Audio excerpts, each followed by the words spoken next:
All right. All right. Hey, today's a little different. We have an audience. I'm kind of nervous. Yes. Well, it was bound to happen. Yeah. Well, the camera can't see it, but there are beady eyes staring at us all around. Anyway, hello everyone, and welcome to episode 25 of The Harvest, where we discuss everything cinema and story. And as we grow, you grow. As we learn, you learn. This is I'm Xavier Garcia, And I'm Jonathan Garcia. Sorry, I'm like backwards. It's all right. I'm gonna get it. Do you believe in me? I believe. It's just in general. Yeah. All right. Episode 25. We're going to do something a little different today because we've reached somewhat of a milestone, have we not? Sure. EP 25. It's like that quarter milestone. Yeah. 25. Do you remember when you turned 25 years old? I don't remember what I did a minute ago. Okay. Well, I do remember. And it was, I don't know, it's just like... No, I remember. Yeah, sure. You know, 25, 50, 75, I think that 100. 25 is such a great time. It's a great age. You know, you're out of, for those who went to college, you're out of college, you're kind of going and venturing out for yourself. And don't say that you know what you're going to do. You don't know what you're going to do, but have no idea. But you're free from just all those typical guidelines you had to follow and make. There's this weird thing at 25, you think you're an adult. Yeah, it could either stink or it could either be amazing. So all right, well, here we are at episode 25, and we're gonna, by celebrating our 25th episode, we're gonna do something a little bit different than what we normally do. Now, we've been collecting over the course of our 25 episodes questions that have been submitted by our listeners, and for YouTube, our viewers. And we've been urging the public to kind of, in any kind of questions that they may have, they can reach us directly at xgarcia on Twitter. And at Jonathan Harvest. And we also been getting some questions on info@mountharvest.com, as well as on our Mount Harvest Facebook page. And so some of that stuff we usually answer right away, and we just kind of immediately respond, whether via email or like a tweet or something like that. But some of these we've collected because we felt as though either they would make excellent episodes in and of themselves, or they would make for an engaging Q&A. Right. And that's what we're doing today, an engaging Q&A. So We're just going to rattle off through some of these questions and just kind of, have a conversation around some of them, and some of the quick ones we just answer. How do you feel about that? Sure, let's do it. Let's do it. Okay. Well, let's see. Do you wanna go ahead and read the question, and then we'll go from there? Sure.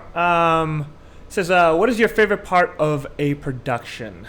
Post, pre, etc., and why? All right. So this first question from Michaela in Massachusetts. Favorite part? Do you wanna tackle that first? What is your favorite part of production? Is it it's the R&D? It's changed over time. Early on, I really loved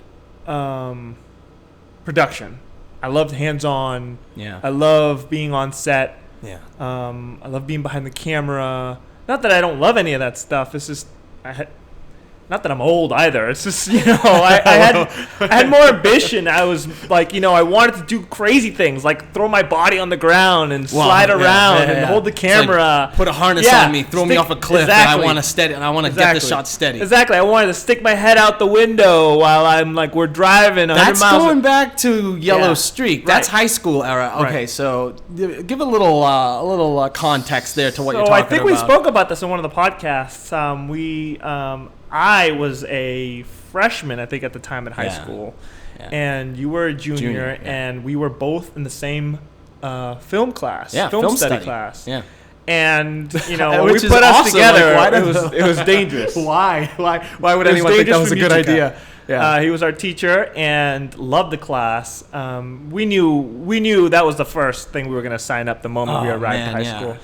And one of the films that we did together, along with someone else, he had a yellow Nissan. Nissan Sentra. Was it? Yeah. Okay. It was one of the 90s Nissan Sentra, but it was tricked out. Yeah. And so, everybody in school knew about the car. Yeah. Everybody knew, there it is, that's so-and-so.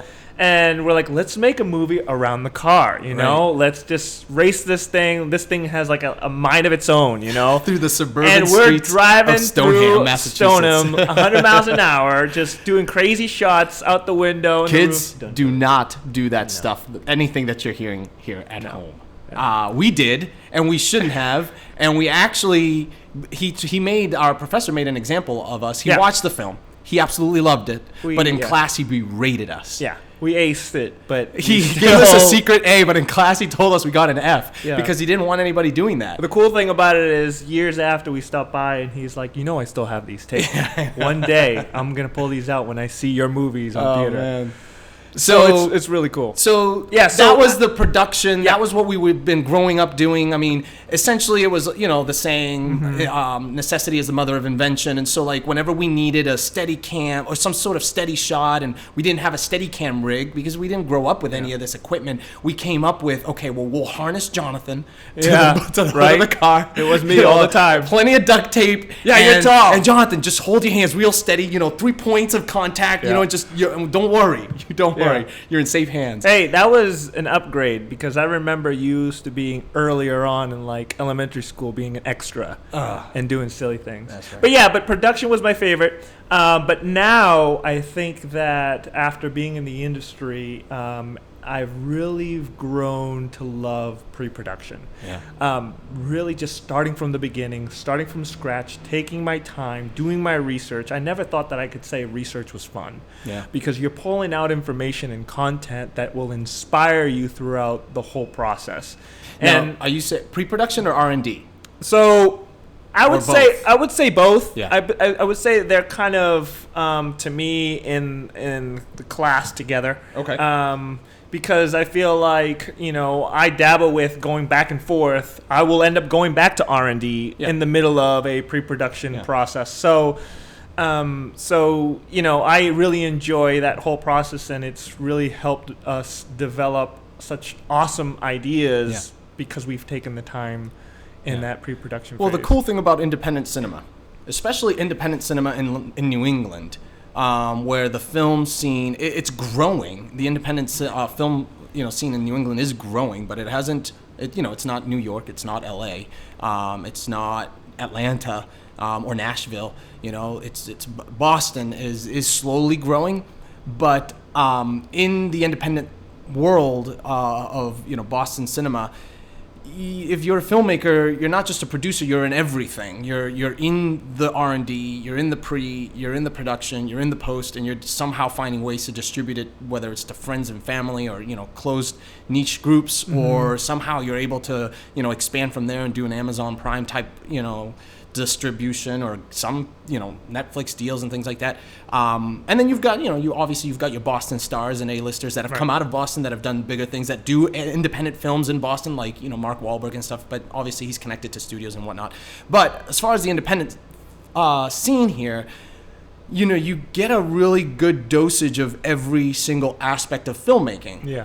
We have had a pretty solid dosage of every aspect of filmmaking. So, for example, while you're doing R&D for your DP duties, you're also thinking, ahead in post-production and, all of the VFX that you're going to have to do. Right. And so you're doing research, not just for like mood and how you're going to light, but you're also thinking about, wait a minute, like chances are you may not have a post-production VFX supervisor on set, you may not, and so like while you're shooting, you got to keep that in the back of your mind too. That's hard. And you're researching that all along because again, with VFX is a part of the production from beginning to end. It's not like it's not like I don't know, like a grip where he'll get the script, he'll get brought on a couple of weeks before he does the shoot, and then he's done. Right. It's a little different, right? Yeah. With VFX. Yeah, absolutely. So research lasts the entire time. Yeah. I mean, for VFX, it's so important because you're not just working with one company. You're not working with just one production company. You could be working with hundreds of companies taking plates for different aspects of the different aspects of the VFX department or scenes and shots, and so that pre-information has to be clear so that every studio or every design company knows exactly what they're doing, because they could be doing the motion of the hand while another company could be doing the motions of the fingers, and all that alignment with the the 3D plate that's on the scene. They have to make sure that they did all their research so that all that connects and everyone can understand. So, yeah, the pre-production, the R&D, all that stuff, the earlier on stuff. So you've grown in love with that process. I have. It's interesting because I completely agree with you as well, but from a different perspective. Yes, the research enhances the story, right? And the more that you are connected to if you're doing a period piece, the history of that era or of that character, but also like the understanding your characters, researching your locations, researching, and understanding kind of what you're engaging when you're creating this story. I too have grown to really, truly love and appreciate the R&D section. I don't know. There's something about just growing in the knowledge of what you're going to be discussing and what you're going to be portraying that it equates an excellent end product. I feel like the work that you do at the beginning is so monumental for the final stretch, for the final work. There's that famous, saying, we'll fix it in post. But why not fix it in R&D? Yeah. There's no greater joy and confidence moving forward in your film without those earlier phases being instrumental in what you do. And I think that is why I think, I can go into a film after doing such hard work in the R&D section and be like, I know what's going to happen from beginning to end. I'm confident in knowing what I'm going to produce as a film, and I'm excited about it. And that's so important. It's so because, when you're walking into production confident of the research that you have done, the knowledge that you have gained and attained, whether it's story knowledge or even just preparation for the technical aspects of shooting in and of itself, you're first and foremost, you're going to be more efficient and productive on set. So that equates to saving money because you're saving days, right? You're think about it. You're entering into a shoot and you have already thought of, okay, this is plan A. But if plan A fails, we've got contingency plan B, C, and D. If it rains, this is how we're going to move things up. You've got it all planned. You've got it all to the T. You've got it all figured out. And therefore, as a result, you're saving money. You're saving time, which is money. You're saving resources. And you don't have to come up against the wall where you're now saying, oh, let's fix it in post. Because you've thought these things through and you've come with solutions for potential would-be problems. I do enjoy that R&D section, and it does go all the way through, right? Doesn't it? Yeah, it does. I mean, you'll always be surprised on set with things that happen. For instance, in New England, a Blood Throne film, it's raining, all of a sudden it's snowing, all of a sudden it's freezing, and it's like, what? How do you prepare for those things? Right. I mean, you see the weather saying, it's going to be 80 and sunny. And exactly. It's a hailstorm. There will always be some surprise. Yeah. Equipment breaks, battery dies, stuff like that. Things the things research you don't know. process. Right, exactly. That the research process may not prepare you for. But at the end of the day, you work through the fact that you have a story and you have a calendar, and you're working through that, and you're working to try to organize the pieces that do fall apart. Yeah, I think and for me, on top of the R&D, I love influencing story. I love writing story. I'm a storyteller at heart, right? And so like they say that a film is written 3 times. It's written on the page, it's written on the set by the director, and it's written in the edit bay. And those tend to be the 3 spaces and places where I shine, where I glow, like where I'm inspired, where I'm excited. Because for me, I'm not thinking about it as I'm directing a movie and now I'm editing a movie. I'm thinking I am influencing, I am growing, I'm maturing, I'm seasoning the story. And that's why I enjoy all 3 of those elements, and sometimes equally. And when you're in the thick of editing and you've been editing, you get sick of editing, you're like, oh, I can't wait to write. But then when you're writing, you're in the thick of writing, you're like, I can't wait to direct. It reminds me of the seasons, when it's freezing cold and snow's coming, you're like, I can't wait for the summer. Exactly. And that's the same idea. Yeah. Cool. All right, next question. All right, question 2 comes from Hans in Massachusetts, and Hans asks, as storytellers, what are your greatest strengths and weaknesses. You can read that off.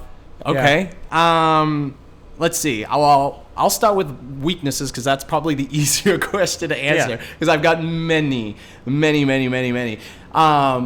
see, because this is like an interview question. It's one of those questions where like an interviewer sits there and asks you and puts you on the spot, and you're like, my greatest weakness is that I am, too strong. Yeah, Dwight. Something like that.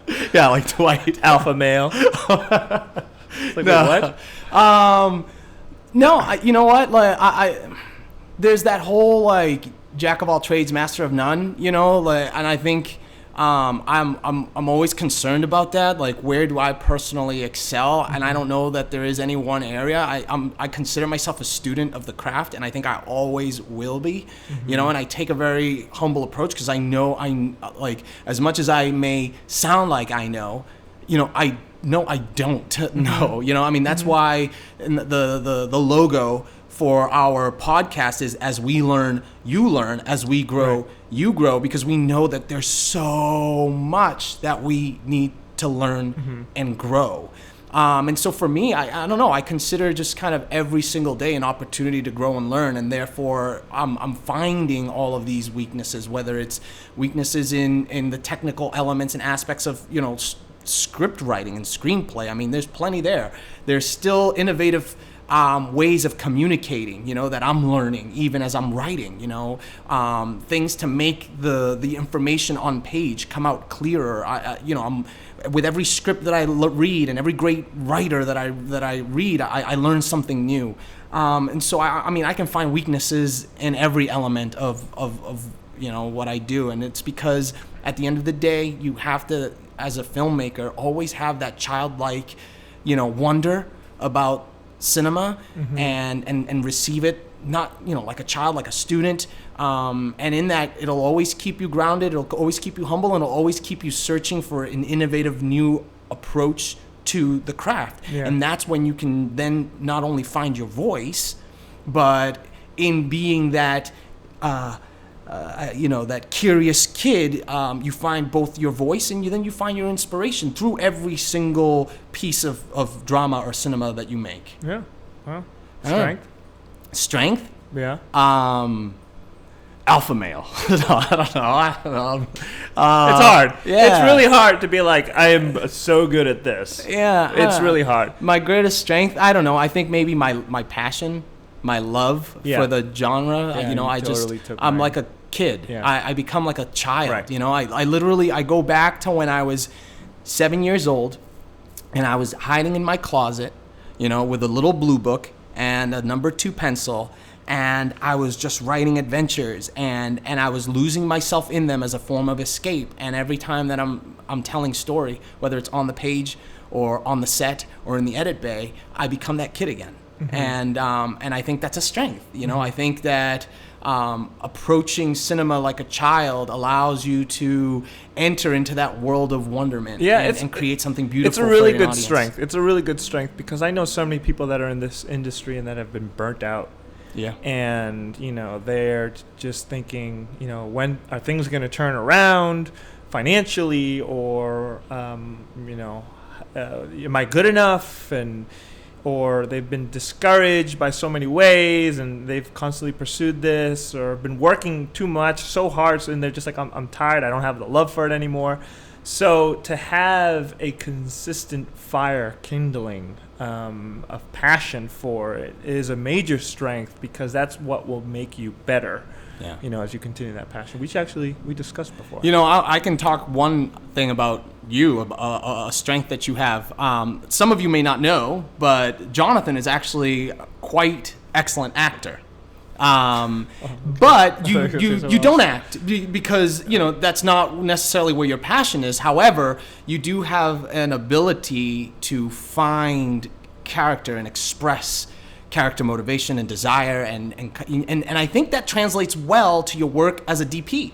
I think because you understand the actor and you understand like what it is that you're looking for, because you yourself know if you were in that moment acting what you would be looking for. I think it gives you a unique eye for the moment, and you're able to frame in a way where like you're framing for the emotion, you're framing for the character, you're framing for the response as opposed to the beauty of the shot. Because that stuff, I think, with your background in design, that's your degree, right? In design, that stuff comes, I think, naturally, pretty easy to you. It's not necessarily the design of the frame. I think it's the fact that you do have that strength in the acting as a background that helps you find the strength in the frame from an actor, like in what the actors do, that perspective. So anyway, I don't know. I thought I'd throw that in there. Thank you. Yeah, no problem. Okay. Yeah. I don't need weakness and strength. Oh, yeah. Sorry. I thought you were kind of agreeing. Go ahead. I'm going to put you on the spot now. What is your weakness? Well, I mean, my weakness is an insecurity, and an insecurity in my ability to write. Okay. And it goes back Which as far silly, as I was a little kid. Yeah. When I was younger, obviously, you and I were born in Puerto Rico. We came here to the States. English was our second language. Yeah. And so it was very difficult translating. For me, it was very hard to pick up reading. My parents were buying me all these things to try to help me catch up, where I went through a lot of like special education classes for me to try to, slowly develop that process. And I know, looking back, that I, in a way, took advantage of those programs because I knew that I could excel and push myself forward if I gave it a chance. But because I always had that insecurity, I grew with that over the years. And so it wasn't really until I went to college where I didn't have any of those, supports or any of those things available to me. You were thrown into the fray. I was thrown into the fray, and you needed to either make it or not make it. Exactly, and I knew that this is a time where I would figure out who I am intellectually, artistically, in every way, and it was really cool to walk out of there, with that cum laude degree and being so like it was actually a good thing for me because it made me realize that I don't need to depend on anything other than the fact that I have been engrafted with a skill and I just need to excel and push it forward to the point where I've been writing scripts and you've been writing scripts and we've been doing it together, and I look back at it sometimes. I'm just like, wow, I never in my entire life would have thought that I would have done something like this. Yeah. And it's always been a weakness for me, but it's a good weakness for me to remember that that I could do better and I could do better. But isn't that every artist's weakness? I think there's a bit of insecurity in every artist, right? I mean, I guess that's for everyone who's out there. Don't listen to those insecurities. Push through them. No, that's great advice built into the question, because I think every artist has a sense of insecurity about their art, right? Mm-hmm. Well, you compare, you read, you watch, and you see all these things that are out there, and you're like, I can never do that. Right. But you don't know what you can do until you put your head down and look at your own stuff and do your own stuff. And then when you look up, you're like, wow, look at my stuff. It compares. And the beautiful thing about just this industry that we work in is that it's such a collaborative industry, and that, it's about teams coming together. It's about, family, cooperation and collaboration, and so it's like sometimes, as filmmakers, whatever role we play in the filmmaking process, we put so much on our own shoulders, but it's so much about, that the balancing and the critiques, the going back and forth, the pushing each other. It's kind of built into the filmmaking community that there is this kind of collaborative spirit about cinema, that it's about, as I get better and I'm working with you, it's going to be pulling you up. It's going to be making you better. Again, that's why our the slogan is, as we grow, you grow, and as we learn, you learn. And that's our desire. Yeah. Oh, that's awesome. Cool. Question number 3 comes from Bethany in New Hampshire. And Bethany asks, I notice you've done mostly dramas. If you do a comedy, what aspects could you bring to it from your experience in drama? And what aspects would be difficult i.e. cinematography, directing, story, etc. So I noticed you mostly do dramas. If we were to do a comedy, what aspects would we bring to a comedy from our drama experience? Well, look, all of story is drama, right? All story is drama. Now, I know what you mean. There's the difference between, your drama and your comedy. So, at heart, I think we're comedians at heart. If you spent a day in our office, you would be like, okay, these guys are just silly. We come off as like really serious. I believe I'm pretty like in our last set. One of the actors, in the actors round table, we were asked how do we run a set, and they were like an army, military, serious, like these are admiral generals that are running their set.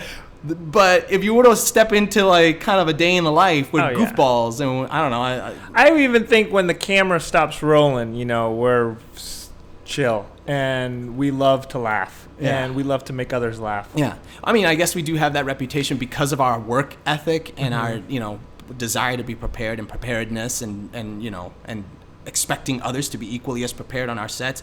We come across as that military, no joke. But I don't know, like writing comedy is something that we actually enjoy. We've actually so we have a feature comedy script. It is in the hands of some some individuals that potentially are going to help us do something great with it. Now, to answer the question, what elements of drama do we put into the comedy? Well, there's something about comedy in the writing of comedy, or our style anyway, where it is actually still very dramatic. You're still going through a very real story of a very real individual that is confronted with really extreme circumstances. Right. And the response of our characters to those extreme circumstances are what cause for a comedic moment. Sometimes it's exaggerated and their behavior is exaggerated but realistic, which is that oxymoron that makes it funny. The ability for you to have a actor answer in a way that kind of makes sense, but it's totally wrong. And that's what makes that type of drama funny. Right. And we did that a lot with this script that we wrote, and actually can't wait to get it out there to the world, because yes, we do a lot of drama. That is our heart's desire, because we want, specifically with the messages that we talk about and having very parabolic messages, we want to make sure that they're real. That people actually consider them and answer that question within themselves. Yeah, and to add to that point, we're also kind of responding to the times. Yeah. They're pre-COVID, we felt as though that we were kind of heading towards a very a very troublesome direction in our country's future, and we felt as though that we needed to express certain themes through our filmmaking and certain elements, certain stories and story elements and certain messages that we wanted to say to our characters that we felt as though would infuse culture with some sort of a moral or a lesson or some sort of and I'm not trying to sound pretentious here. It's not like I can, we're here to fix America. Absolutely not. But I know that, for example, we have an audience and we do have a voice. And if there's any way that we can impart some sort of hope into our audience through the dramatic style of cinema, we wanted to do that. Then COVID hit, right? And everything was just kind of depressing. And and serious, and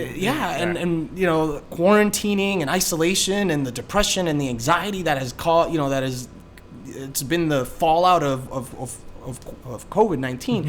We were really moved to writing a comedy because I felt like we were at a time where people just needed to laugh. And and that's very true. Although there's a lot of content out there that people have been putting out, whether agencies, commercial agencies, companies, advertisements that are very serious about the times.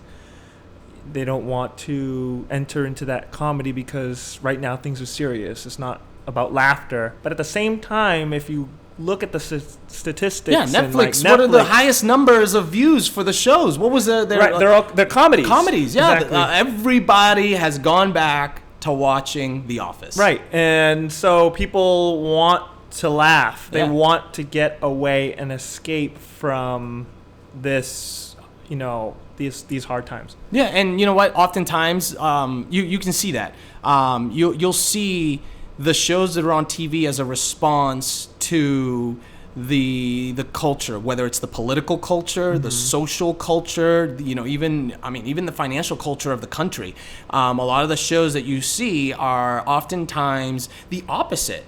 Because like during times of great prosperity, people are okay with watching shows that are bleak and that are going to test them and bring them to the opposite end. And then during times of like great despair, right? Or like financial despair or some sort of crash in the economy, people want to watch shows, about the decadence of, of the Roaring 20s or something that uplifts them. And so, I think that during this time of COVID, we were like, gosh, everybody's so depressed. Like, I feel like we all just need to laugh, and get along and hug one another and enjoy a laugh together. And so as a response to that, we did write a comedy that infuses a lot of the very real dramatic events that are happening right now. Yeah, and the humor that's out there now, don't get me wrong, there is humor going on during COVID, but the humor that's out there is very insulting, very, attacking this person, attacking that person. And yeah, it's funny, but at the end of the day, it's obvious that there's some sort of agenda or some sort of bias, and they're trying to state their claim about the times.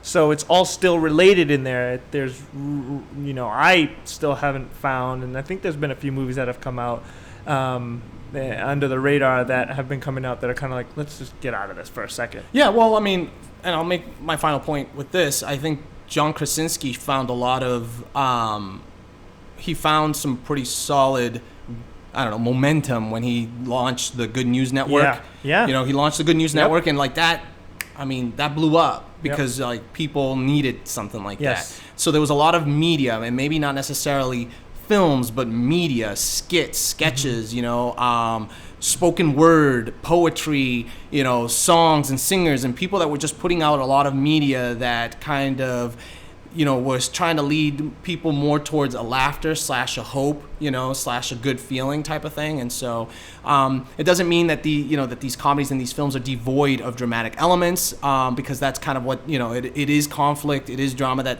kind of pushes a story forward. But again, when you can infuse it with these absurd moments, I think that's what, brings a great laughter out of a dramatic sequence. Cool. You want to read question number 5? Yes. Eric in Massachusetts. Oh, I think we skipped 4, didn't we? There we go. Oh. Here we go. Eric from Florida has asked another question about genre and style that actually ties into last week's episode about faith-based filmmaking. What does the Christian film industry do better or worse than Hollywood? It's a good question. That's a very good question. What does it do? I think that faith-based, or should I say Christian films, are very consistent in their message. They constantly want to get you to a particular goal or agenda. They want you to have a relationship with Jesus. They want you to know God, right? Hollywood obviously has all these agendas, whether it's a movie about this political agenda or just an artistic approach or some sort of unique. It can vary. You know what I mean? It doesn't have a specific message it's telling. It's interesting. That's a start. It's interesting because the way that this question is framed, right? It's calling Christian films as an industry, but in our last podcast we called it a genre, right? And so that's kind of like that's a weird dichotomy there. It's almost like the Hebrew faith, right, or the like the Jewish faith. Mm-hmm. You can either be there's the cultural Jewish tradition, and then there's the religious Jewish. It's like So what are we talking about here, right? Yeah. I don't know that I would necessarily. Look, yes, there is a Christian film industry, but I personally rather just call it the film industry and faith-based genre. And so the question is kind of tricky, right? Yeah. Well, it's asking, what do they do better or worse? And that's the thing. It is tricky. I think Hollywood has a lot of very, very artistic content, very unique content, and they go through every type of topic. And so when it comes to, let's say, Christian films do better, I think that if there's some sort of consistency, I think that Christian films are very consistent in the message. But I think for worse, I would say when it comes to Christian films, I think that Hollywood knows how to really hone the craft, how to take it to the next level, never be satisfied with the last film, not repeat themselves. I think that those are the things that Hollywood does very well. And I think that the Christian films need to learn from how to continue to hone on the craft, not kind of tell the same story, same style, same thing. And I've seen some Christian films begin to do that, but I know that there needs to be a movie that kind of breaks out. I'll say this, and I'll be very brief with this because we have an entire podcast. This past one, episode 24, was all about this. So I'll be brief with this. But one thing that I will say about the faith-based industry, a faith-based set, faith-based genre of people of the same mind, is that when you are on a set that is a faith-based set, a cornerstone of Christianity is relationship, right? It's relationship with your Creator, the Lord God, and because that is the ultimate end for Christianity. The Christian sets and Christian people and Christians in general carry that relationship. And one thing that you will find that's peculiar on a Christian set is that relationship is put above anything and everything else, even the art. It's the peak, it's the goal of a film. Whether it's for you to have a foster relationship with God or for me to foster a relationship with you so that I can show you God. I mean, whatever it is, relationship is the number one goal, just it to seems. know love or understand love. And or the therefore, love of God. something positive is that the sets become families. Yes. And after the film is over, that is never the end of that family. There's this continued connection and camaraderie and love that goes past it because everyone came together for something that is more longer lasting than just the project. That's a great one. And therefore, that's nice. Yeah, absolutely. It's nice to walk away with that because, after every faith-based set, you walk away with a family that you could always call on for anything. Forget filmmaking. If I were in Pennsylvania, I can call the Graybills and just, and be like, hey, I need a place to crash. And they would accept me in a heartbeat because we became a family, He just put you on the spot, by the way. And we were total strangers leading up to that. And we were only together for a week, but because relationship was the goal, that was the intense focus. And walking out of that set, that remains. Whereas if it were, a Hollywood set and I was paying you to be a grip and it was come do your job, do it excellently so that we're all together for the sake of this excellent product, for the director's vision, for the producer's vision, to put out something that's amazing that will do well in the box office. The moment that film is over, you may have made some great friends, but, you move on. You move on, right? You move on to the next project so that next opportunity comes on. So that is a positive that I do enjoy. I agree 100%. In a Christian film set, there's unity in all departments. That's arguable. I mean, most of the ones that we've been a part of or that I've seen, it's not like there isn't super hierarchies, although there are directors and that is slowly, I would say, falling away because they're trying to become more of a Hollywood type of set. I think that it's no longer trying to be. There are individuals within the industry that are trying to consider it a genre, not an industry. They want to be artists, not Christian artists, but artists. Right.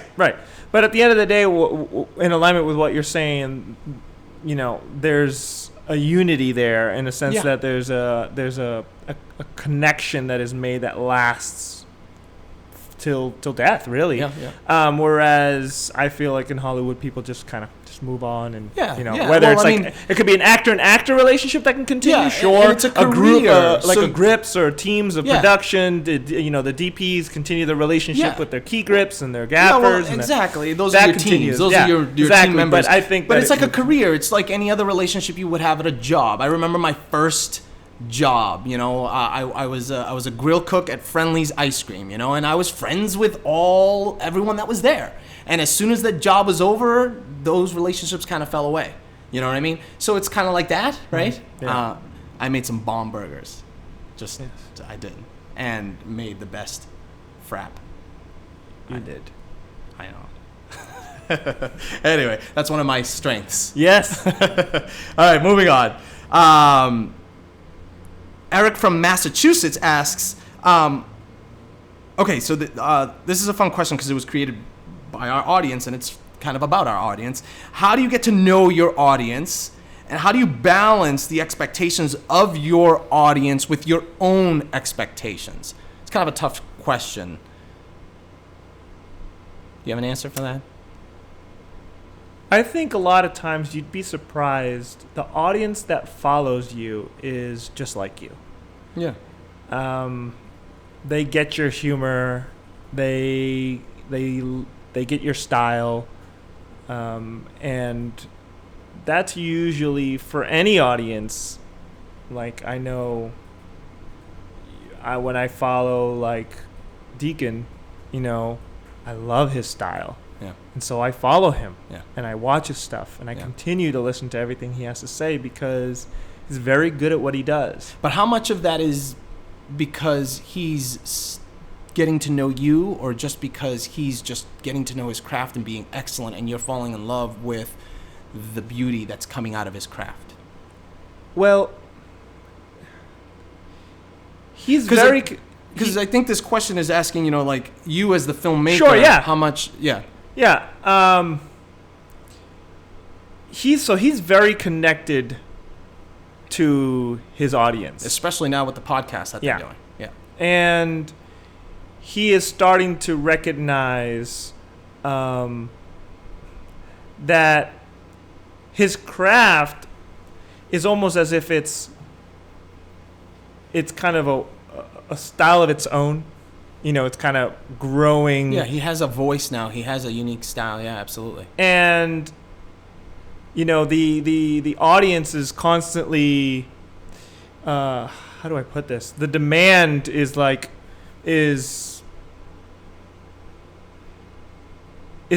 It's almost as if the audience has this relationship with him that continues. Do you understand what I'm saying? I guess I mean, the way that I would answer this is like this. I think what I would say is, studios tend to do this a lot. Studios tend to kind of study the audience. They study the demographics. They study kind of what's hip and what's popular, and they try to predict what is going to be the moneymaker based on, As a filmmaker, my biggest advice would be to never try to create what you think the audience wants. Create what you want to see being made, and do the best possible that you can at creating that excellent story, film, song, writing, drawing, whatever it may be that you love, that you desire, that comes from you, and you put that out there. Because the better that it is, right, people will recognize art. It's built into our human nature. It's built into us to recognize and see beauty and behold it and be drawn to it. And the better that you become at something that you are personally passionate about, because it's coming from within you, it's coming from inside of you, you will find your audience. And in so doing, then there's this kind of unspoken relationship that is created between you and that group, because as you evolve and as you grow, so does the audience that watches you. Yeah, right. And I think that's what you were getting at, that Deacon is experiencing that. And he has been for a long time. And as a new young filmmaker or new young storyteller or creative, whatever your craft may be, my advice would be to not necessarily worry about finding, the audience. Yeah. Because I think we said this maybe in episode 23 when we talked about, making stories for an audience of one. Mm-hmm. There will always be an audience. Even if it comes down to just your mom, or your dad. Or your wife and kids. Right. Mm-hmm. Just, do that which you are passionate about and do it to the best and most excellent of your ability. And the better that you become at doing, the larger your audience will grow. And then you can start to then dialogue and communicate with that audience, whether like we're doing through a podcast or, through... just interviews, meeting, some of these bigger Hollywood individuals when they go out and they meet their fans and they do tours and they talk to people and that kind of thing. I don't know.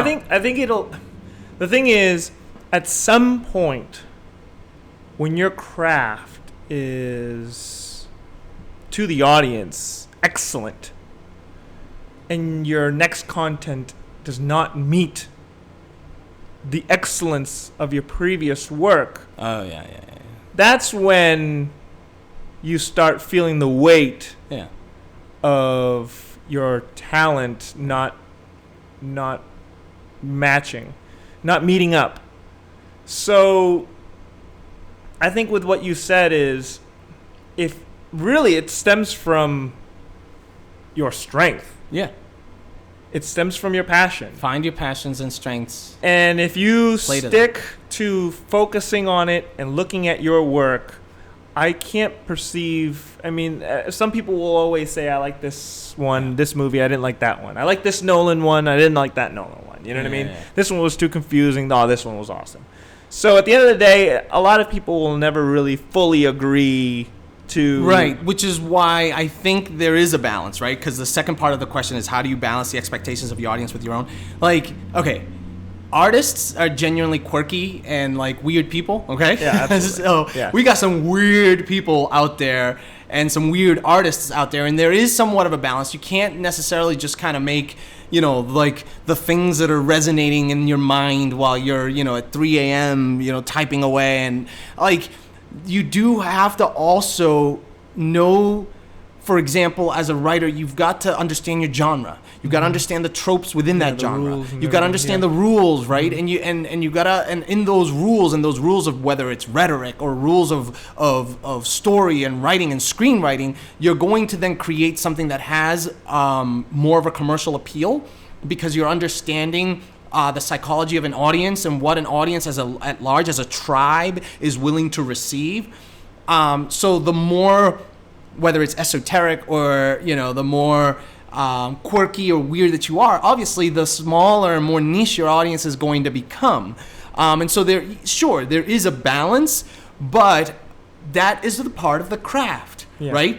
You can be an excellent furniture builder. Excellent. And if you're making couches with spikes, but they're the most beautiful couches, you're going to get maybe one person that's going to buy that couch. Because who wants to sit on a spiked couch, right?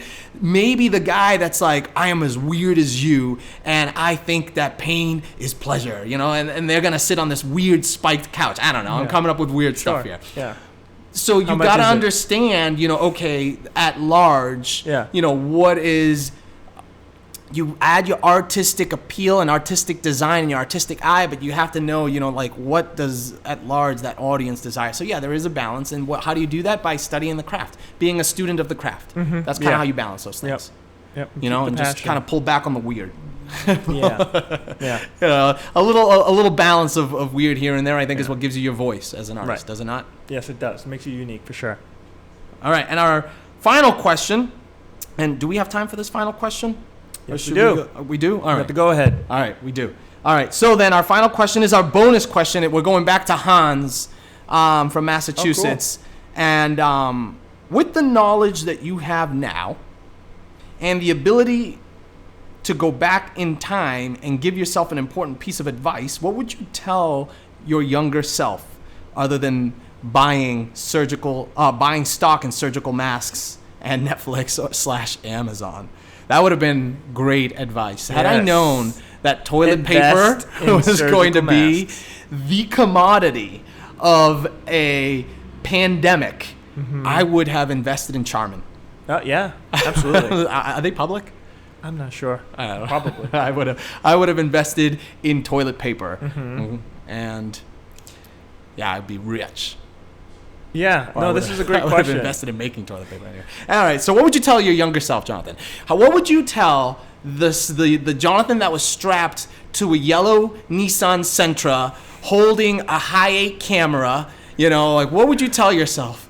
You don't have to do this. That's what you would tell yourself. Oh, man. I don't know. You don't have to do this. That's called bullying. I like, again, that was hard because I love the adventure. Yeah. You know what I mean? It wasn't bullying. I love the thrill. Yeah. Get on the roof. Get on the roof of the car and hang on with the camera. But before there was suction cups. You were the suction cup. I was. Your grip. I was. I don't even know I had the camera if you think about it. I don't know. Probably clenched between your teeth and your neck. No talk about it. All right.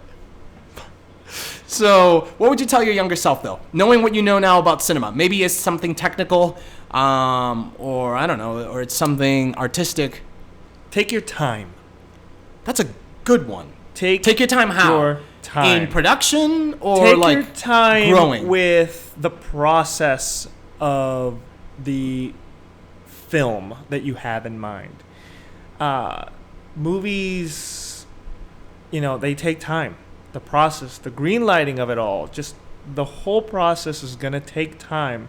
You have this awesome idea and you want to get it out there. You want everyone to see it. You want everyone to read it. You want it to get greenlit and go.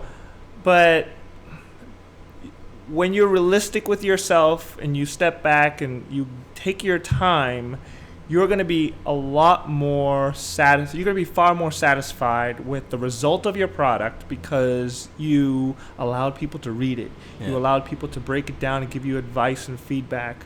You took your time with the research and making sure that you went all the way in because you don't want to make something that is completely off in history, completely off in information. And this look bad with your content. Yeah. Taking your time with the process is a hard thing for me. We were ambitious, man. We wanted to do it. A very hard thing for yesterday. Me. Yeah, because it's still a hard thing for me today. Yeah. We have these scripts just sitting and piling up, and we're just like, why are they sitting there? Let's get these things done. Nobody's gonna do it, so we're gonna do it, and we're gonna do it now. Yeah. So, but there's a process. And you have to be patient, especially if you're Christian. You have to understand, you have to ask yourself, is this God's will for your life right now? Yeah, that's true. If this is something that you should be focusing on, or be patient, trust in me. These are things that are very important. So, long suffering is a good fruit of the Spirit. That's good. It's good. I think mine is very similar, if not the same exact as yours. I would say, what I would say to my younger self, I'd say be kind to yourself. Be kind to yourself. Need to. Stop. Because I know I was very hard on myself, and was a really harsh critique of myself, and never gave myself a break, and would yell at myself, for making a mistake or not being on top of something or dropping the ball on something, and and I don't know. I would just say, little Xavier, be kind to yourself, I don't know, because I think we, for artists... It's a big weight, for sure, that's hard to take off. For artists, you want to... art is such a... there's no hard scale for art, This isn't... this isn't... I guess you could always count how many books you've written, how many screenplays, and you can count the numbers and box office numbers and things like that. But like true art, like the beauty of what you create, there's no real scale for that. It's not like mathematics. It's not science. There are no beakers and Bunsen burners that you can measure. What it is that you're doing and how you're doing it, and therefore artists tend to kind of overdo it with how harsh they are because there's never like. where am I at? Where's the bar? Am I on track? Am I not? Have I fallen behind? And we do that whole self-whipping thing. And although there's benefit to that, like, look, I don't know, call me a masochist, but like personally, I believe that there's great benefit to that, that kind of like, no, always strive to be better, always strive to be better, always, always, always. What are you doing sitting there right now? You should be self-educating, but there's also like that balance too, because I have found that my greatest successes have come after those moments of just rest, being kind, stepping back, having perspective, and well, sometimes that's what it results to. For others, it's like, I'm done, I can't take this. And for some people, they're so harsh that they beat themselves out of at the end of the day, there's no, you can't blame anyone because you hold the choice. Yeah. You hold the choice of what will happen to you in the future. Yeah. Either you quit or you say, yes, I'm going to move forward. There will always be the influence of others. There will always be that. That will never go away. And it's a good thing, too, to have, influence, to have someone that you look up to. Yeah, it could be good, it could be bad if it's someone that can be influencing you completely off track. True. But at the end of the day, you hold the choice. That was given to you by God to hold that choice. And you either choose to continue or quit. And that no one can take away from you. Yeah. Only you. Yeah. Cool. All right. Well, that is it for our quarters. That 25th episode, I guess. Our 25th episode, celebration Q&A episode. Yeah. I hope that this was informational. I hope that you all got something out of it. Yes. But we urge you and encourage you to keep writing in. We'll do another one down the road, or we'll throw some Q&As in the middle of or at the opening of one of the segments if they're quick things that we can answer, or if they're relevant or related to the topic of that week, we could answer them then and there. So we encourage you to ask questions. If they're short ones, we can answer them right away. You can find me on Twitter at xgarcia. At Jonathan Harvest. Or for longer questions, you can write to us at info@mountharvest.com, or you can reach us on our Facebook Mount Harvest page. And that way you can connect with us and write questions, and we'd love to answer them. Do you have a tip of the week? I do. I do. Well, we got to give them a tip of the week. They lasted this long. Okay. So I think I started talking about VFX, and it reminded me of a really good website that gives you free 3D models. Okay. Now, they're specific to Blender, but there's a great Blender community. And if you go to blenderswap.com, there's a large inventory of free CGI 3D models that are available for you to put inside your into the Blender application, or into Element 3D, which works for After Effects by Video Copilot, and you can use those elements to put inside your world and have a 3D elements inside your world. So it's blenderswap.com. Go check it out. I've used it. We used it for a Blood Throne. Had a few things in the background that really helped. We gave them credits on the film, and it came out awesome. Came out real. It really did. Actually, it looks really good. I had my tip of the week, and I had it saved on my phone. I had it saved on my phone, and I lost the webpage right before the episode started. I'm trying to remember, and I've got a million things going on in my brain, and I'm like, what is my tip? And I still can't remember, and I was trying to see if I can pull it up somehow, and I failed. Yeah, it's okay. Don't be so hard on yourself, Xavier. I'm going to go back, 10 years from now. Never again. I failed it on episode 25. I'm sorry. But you know what? I'll give you double next week. How about that? I will wait for it. You're going to wait? Yeah, right here in this chair. Stay right here. I won't leave. All right. Well, thank you very much for watching episode 25. It was a pleasure and an honor to be able to answer your questions. Please keep them coming. Special thanks to our producer, Chelsea Cowie. And you can catch our show notes at the bottom of the YouTube page for those of you that watch on YouTube. Or you can catch us on Spotify and the Apple Podcast apps on your iOS devices. Thank you very much. That's it. Yeah, don't forget to poke that subscribe button, share, and like it. Thanks, guys. That's my poke. Thanks. Yeah, thanks. Join us at thepatreon.com/The Harvest Podcast for some BTS footage of our cinema production life.